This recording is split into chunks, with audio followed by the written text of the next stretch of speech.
Okay, here we are in my garage. I posted on the forum on toocoolfishing.com. I asked a question about rigging up poppers for tuna. And I got a bunch of different responses, a lot of good information. And basically I'm down to the point where I'm trying to decide how long of a leader I want to use. What I have on this rod is a 3-foot leader joined to my 65-pound Jerry Brown braid. There's the knot there. With this setup, when I cast, the knot's going to be outside of the last guide. It's a 3-foot leader. My other rod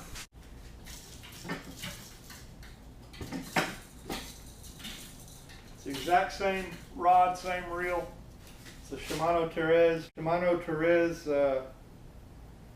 69XHPW, 6 foot 9 inches long. Power extra heavy with a fast action.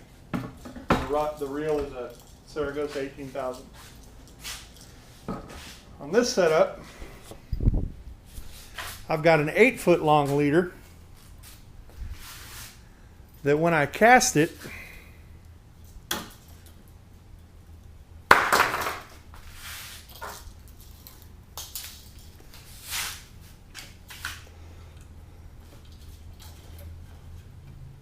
to get the lure about 3 feet from the tip, the knot is going to be right about there. So my fingers will be right behind the knot, and the knot obviously will have to travel through all the eyes. And my question is, see, we're at 3 feet here on the tip, or from the tip, just like the other rod is rigged, or just like the distance of the lure from the end of the other rod. My question is, which one is going to cast further? I expect the one where the knot does not have to go through the guides will cast further. They may cast the same, who knows? I'm fixing to go out to the dog park and try them both. If you notice, I took the hooks off. I don't want to catch a Cocker Spaniel, but we'll see. Okay, this is the Saragosa where the knot's going to pass through the guides. Look out, sweetheart.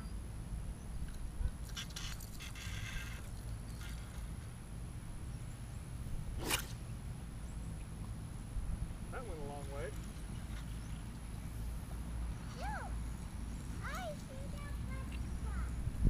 Amazing, my knot failed. Huh. Not so much for that. Alright, yesterday I was casting this lure. It's a 2-ounce Strike Pro Tuna Hunter Junior, I think. See the weight on this one. 1 3/4 ounces. Of course, I have the hooks removed. See what it weighs with the hooks on it. Yeah, okay, there's 2 ounces. Today, I think I'm going to do the experiment with this one. I don't even know what brand this thing is, but it's a little bit heavier, 2 7/8 ounces. See what kind of distance I can get. Yesterday on the 2-ounce, I got a distance of 55 yards casting the rod where the knot did not pass through the eyes. And of course, I had the knot failure on the one that I casted with the longer leader where the knot did have to pass through the eyes. So we'll try that again today, but we're going to use a little heavier lure. I wasn't happy with 55 yards. I want to use this one and see what I can get. This is my splice knot that failed yesterday when I was doing my little casting experiment to see which or how much further I could cast with the splice knot passing or not passing through the eyes of the rod. The knot came unbuttoned and sailed this 2-ounce popper really far. What I'm going to do is retie. Got a surgeon's loop there. I don't know what you call this knot, but anyways, wrap that around there 9 times. 8, 9. Okay, tag end goes through there. Grab it. Get it to about that point right there. Got to put the gloves on.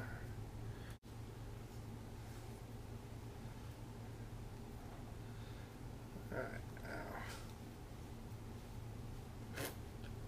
lube it up a little bit. Hopefully this thing will set up.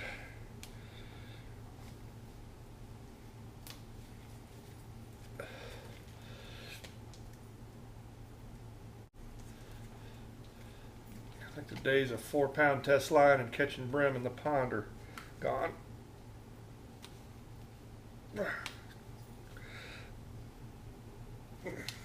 Okay, there. Now we got 90 degrees. Looks good. Kind of a pretty knot. Trim that a little bit more.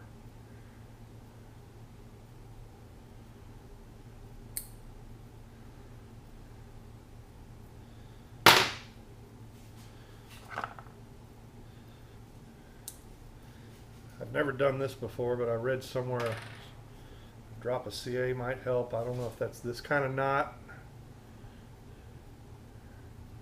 All knots. Who knows? I won't try anything. I didn't like the fact that it came unbuttoned yesterday. I guess in the dog park's better than slinging that thing out into a dark ocean. 80-pound fluorocarbon, 65-pound Jerry Brown. We'll go cast this here in a minute and see how that passes through the eyes. I don't know, it looks kind of bulky to me. All right, here's a 2.5 ounce popper. I'm going to cast it.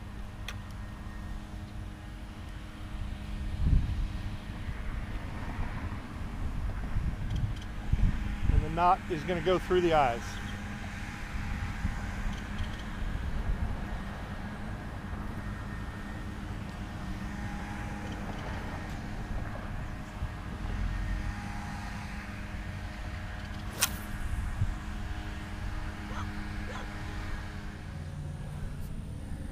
All right, 53 yards casting this popper with the knot going through the eyes. Okay, here's the same lure, same rod, same reel with the knot on the outside of the guides.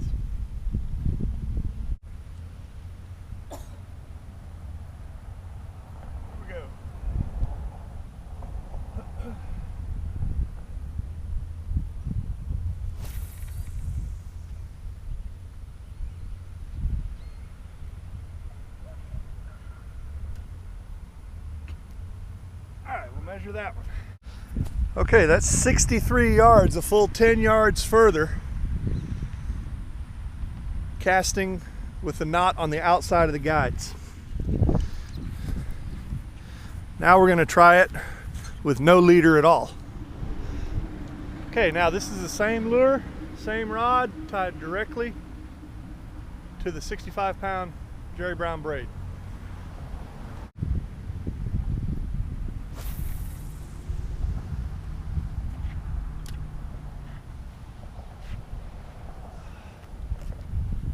Go see how far that one went. Okay, that was 64 yards, 1 yard farther than with a leader on it with a knot on the outside of the guide, and 11 yards farther than casting the knot through the guides. This one was without a leader at all, just the knot or the lure tied directly to the braid. Okay, no leader material at all, just tied directly to the braid.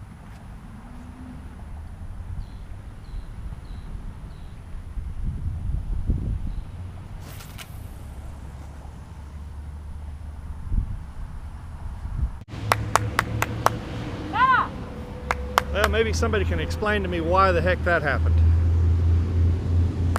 Huh. Yeah, I'm going to take a guess and say that one of two things happened. Either I had too much line on the reel and that caused that knot, or the fact that I reeled this lure in with very little tension on the line, so the line might have been a little loose on the spool. Who knows? We're gonna try it again.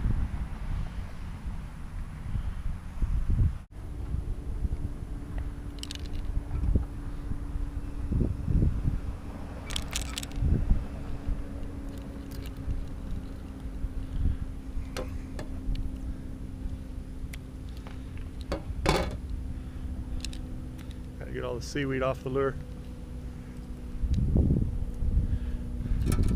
All right, one more time, no leader.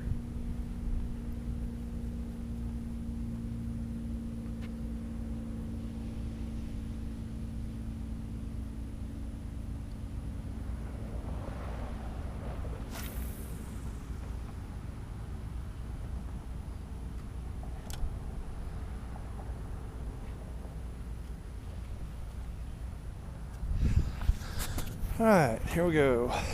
1, 2, 3, 50, 51, 52, 53, 54, 55, 56, 57, 58 yards. Okay. That was about as far as, maybe even a little shorter than with the leader. Of course, that could have had everything to do with little technique differences. There you see it. And of course, when I was playing with the rods and reels, wasn't paying attention to my dog, she ended up in a mud puddle covered from head to toe in mud. No. Stay. No move.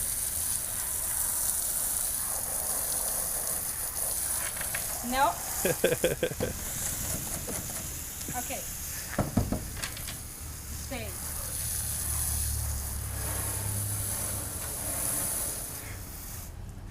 Teach you to go play in the mud. Clean water.